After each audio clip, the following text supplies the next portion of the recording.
everyone, welcome back to my channel. It's Alana, and today I am here with my November wrap-up and also some life news. So, a few things happened in the month of November. Book-wise, I read 9 books, which was great for me. I also discovered audiobooks. Who knew that they were actually quite good? Everyone knew. I was just late to the party. And then in non-bookish related news, my partner and I went to Fiji. We had a great time. It was really relaxing, just what we needed, and this happened. So we are now engaged, which is amazing.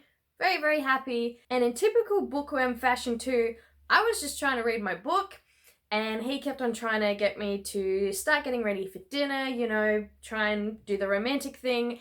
And I just kept on saying, no, I want to keep on reading my book. And yeah, so that was a very big highlight of my life so far.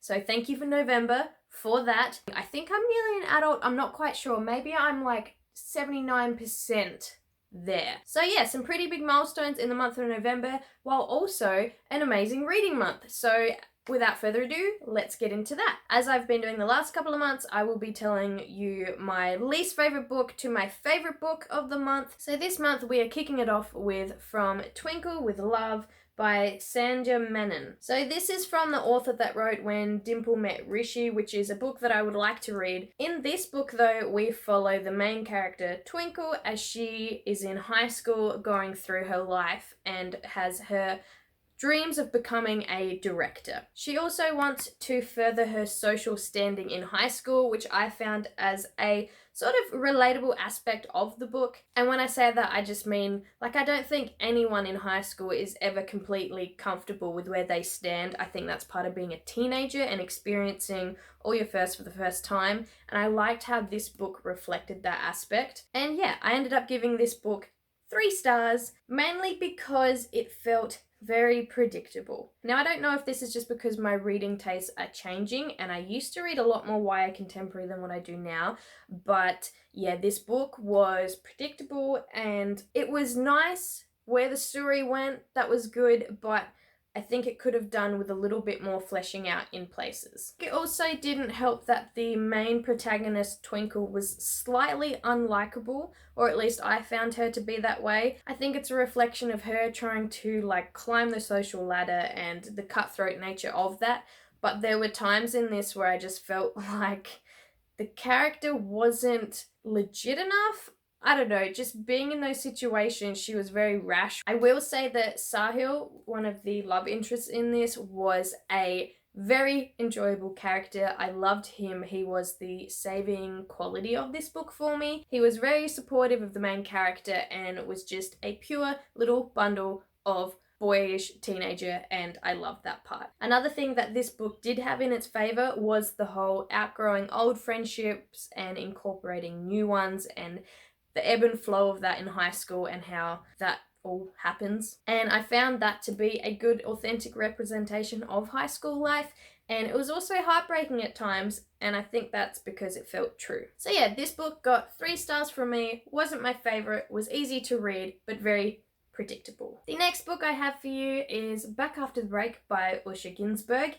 This was my first ever autobiography that I can remember reading, at least in the last decade. It's not really a genre that I gravitate towards, but this book covered a whole range of things which I found quite well written about, and basically the author does a tell-all of his life, and wow. So this book follows the life of Usha, who some of you may know as Andrew G from like Australian Idol back in the day, and basically his life along the way, as well as dealing with mental illness and addiction. Those were 2 of the main themes throughout this book. Also, having the author narrate the audiobook made the experience feel like you were there living it with him, and man, has this guy battled some stuff. It is a very intense deep dive into like spiraling thoughts, into addiction, into like OCD, all being told from the author who is at a current place in time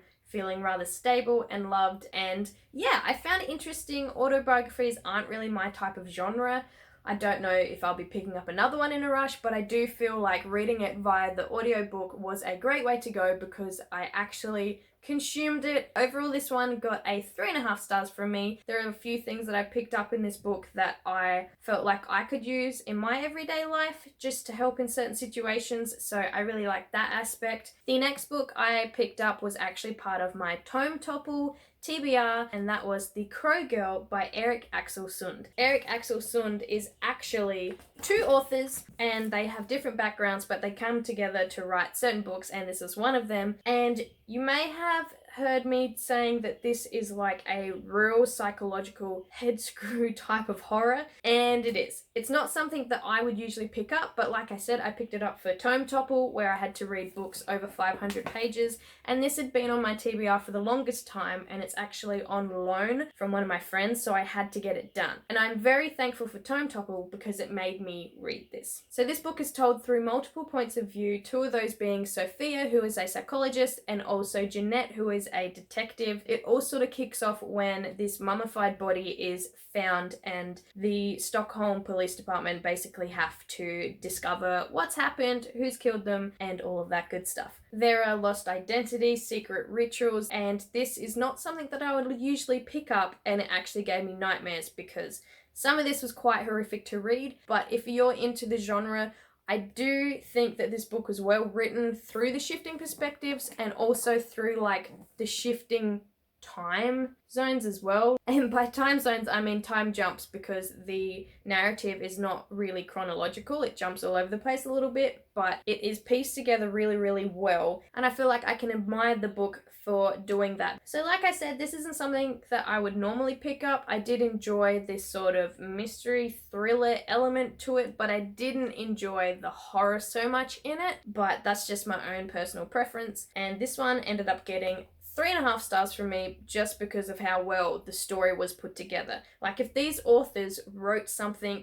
in a different genre, I would definitely pick it up. And then I read Leaving Time by Jodi Picoult. This book is about a 13-year-old girl that refuses to believe that the disappearance of her mum 10 years ago means that her mother is dead, and it's about finding out whether she's alive, what's happened if she did die, and the mysterious circumstances that led to her disappearance. It's told through multiple perspectives, so we get a perspective from Jenna herself, who is the 13-year-old girl. We also get one from Serenity, who is a fortune teller who Jenna gets to help her, and also the detective at the time of her mother's disappearance, Virgil. Is that how you say it? I think that's how you say his name. Anyway, in true Jodi Picoult style, this book was very well written. It integrated so many different things. A few of my friends have referred to this as Jodi Picoult's book about the elephants, so if that rings any bells, that's this one, because it's also about an elephant sanctuary, and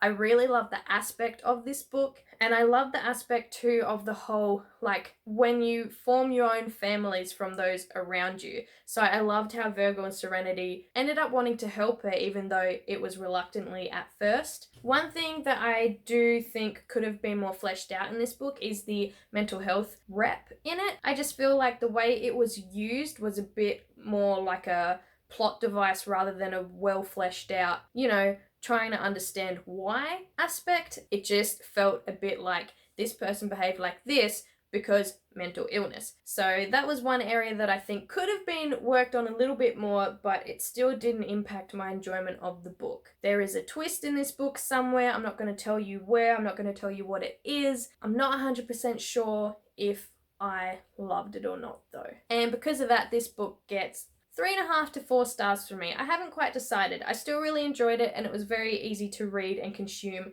and I love the storyline. It's just there was those two things that had me a bit on the verge. Whew, this is going to be a long wrap up because, like I said, I did read 9 books in this month, so I'm going to try and power through the last few, and by last few I mean the last 4 books. Next up we have Dragonhaven by Robin Hobb, and this is a continuation of the Rain Wilder Chronicles. No doubt you have heard me talk about this before. This is the 4th section of the Realm of the Elderlings universe that Robin Hobb writes in, and this book basically was a continuation on from Dragon Keeper, which was the first book. It gets really confusing. Let me just insert like how many books are actually in it. So yeah, I can't say much about this one because it is part of a series and that part of the series is a long way down. But basically a continuation of the story. It was really nice to be back in the world. Robin Hobb's writing style is like a big caress of high fantasy. I love it so much, even though this series so far is not my favorite from her, but I feel like that's the general consensus on Goodreads as well. But there is a nice payoff towards the end of this book, which sets up for the last 2 books in this part of the series, and I'm excited to get around to those when I can. I will say that this part of the series is also more character driven and focused rather than plot, whereas the first 3 trilogies were very heavily plotted out. Like I said, I still enjoyed this book though, so it did get 3.75 stars or 4. And then my third favorite book of the month of November was Supernova by Marissa Meyer. This is the conclusion of the Renegades trilogy, so I can't tell you much about this book, but I can give you a brief synopsis of the first book, which is this one, and basically it's a refreshing take on supervillains and superheroes, and we have dual perspectives from each of those different groups, and it's basically like a social commentary on what happens if you're not the ruling outcome of like civil unrest or war, and what does that mean for you, and are things that the good guys do always right and always for the best. Basically this first book gave me Sky High vibes, which is that really cheesy movie about, you know, teenagers that go to a high school for superheroes. I still really loved it, but I feel like the series grows so much going onwards that it made me really enjoy Supernova and where it went. So in regards to Supernova itself as a book, without spoiling anything, I will say the first little bit was a bit too back and forth for me. You're waiting for something to happen, which you know is going to happen,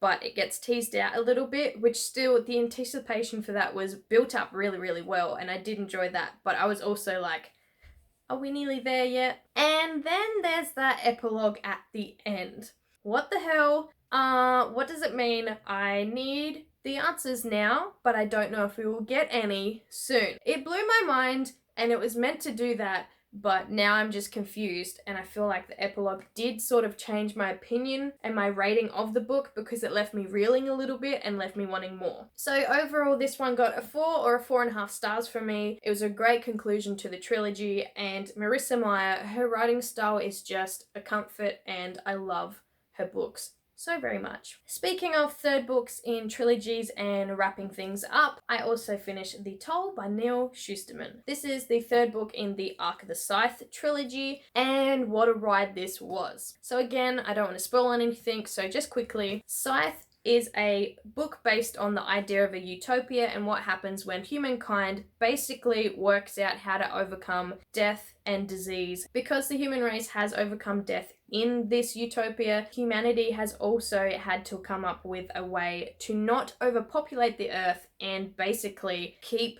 everything in check. Therefore, enter scythes. Scythes are people who, when they actually kill someone, that person stays dead. So they are treated like superstars and rock stars basically, because no one really wants that final death and they can get whatever they want, and you know there might be some corruptive element in that. I really love the social commentaries in this trilogy. It's amazing how Neil Shusterman can just really delicately point out or highlight something to you that you would just pass over every day, but when he points it out, you go, oh shit, yeah, that's problematic. So in The Toll, that was another thing that I really loved in this book and that continued the whole way through. There was also the addition of a new character called Jerry or Jericho, and they were amazing. I really loved their inclusion in the storyline and also just the diversity there as well. And yeah, basically, if you want to read a utopia set trilogy that goes south, pick up Scythe because it's really amazing. I have heard that some people have said the first book is sort of hard to get into, and I understand that on a level. There is this like emotional disconnect, but that is more brought up in the second book and it's meant to be that way, so just read it. It's a great trilogy. You'll enjoy it.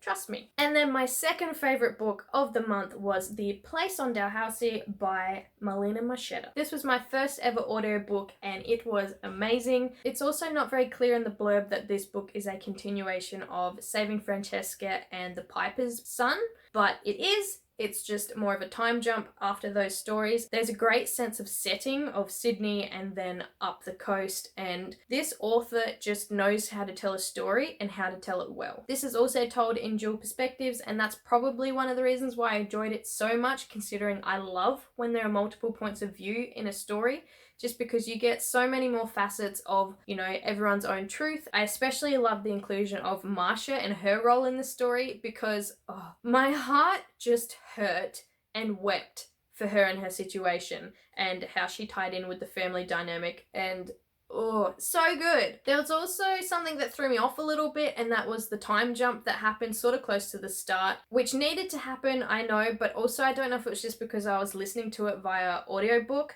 rather than having like the physical copy on me, but it felt a little bit jarring, and then it was fine. But yeah, basically, Melina Marchetta is one of my favorite authors, and she does family dynamics, coming of age, you know, just tragedy so very, very well. And if you've never picked up one of her books, do it, please. Oh, I should probably tell you a little bit about the place on Dalhousie. Basically, it tells of a young family trying to get their shit together under circumstances that, you know, aren't ideal. There is Rosie, who is a young woman still dealing with the death of her father. Then there is Marcia, who is her stepmother, and they don't really see eye to eye. There's also Jimmy, and he is an amazing person who's trying to also work out what he wants to do with his life, and it's about how all these characters come together and where they fit together. Anyway, The Place on Dalhousie got 4.5 stars from me. It was amazing. I loved it. Go read some Melina Marchetta. If you get nothing from this video, except for one thing, it is to go pick up one of her books. And then my favorite book of the month was actually a reread, and also via audiobook, and that was Urban Newton by Isabel Carmody. I have the physical copy of the whole series because it is amazing, but I wanted to start rereading it, but I didn't feel like I had the sort of space on my TBR to pick up the physical books, so that's why I decided to pick up the audiobooks, which was an amazing choice because the audiobook of this is narrated by the author herself. She puts on all the different accents and they sound so good and so authentic, and also the production of the audiobooks is just a very high quality. In a nutshell, this book tells the tale of Elspeth Gordy, who is a misfit, which means she has powers of her own, and in this post-apocalyptic setting that is not ideal because you are hunted down and burnt. Usually there's a lot of intrigue and secret keeping and journey and basically powers and abilities and everything that I love. And if you're looking for a great new series to read, and if you love fantasy and post-apocalyptic settings and all of that good stuff, try this one. The world building in this is also so solid, and it is so well thought out. And this book is definitely a classic favorite of mine, and the series holds a very special place in my heart. You should also pick this one up, and this is also by an Australian author. So just saying, they're amazing. Go check it out. Okay, that's all the books that I read in the month of November. Damn, this has gotten long. Hopefully I can cut it down a little bit. I did manage with last month's wrap up to keep it like under 7 minutes. How? Who was I? That won't be happening in this one, but I read a lot of books, so I had a lot of thoughts, and it was great. So I'm just going to tie things up there and say thank you once again for watching. If you like this video, don't forget to give it a big old thumbs up and subscribe if you haven't already so that you can see more of my rambly book thoughts in the future, and I will see you in my next video. Bye!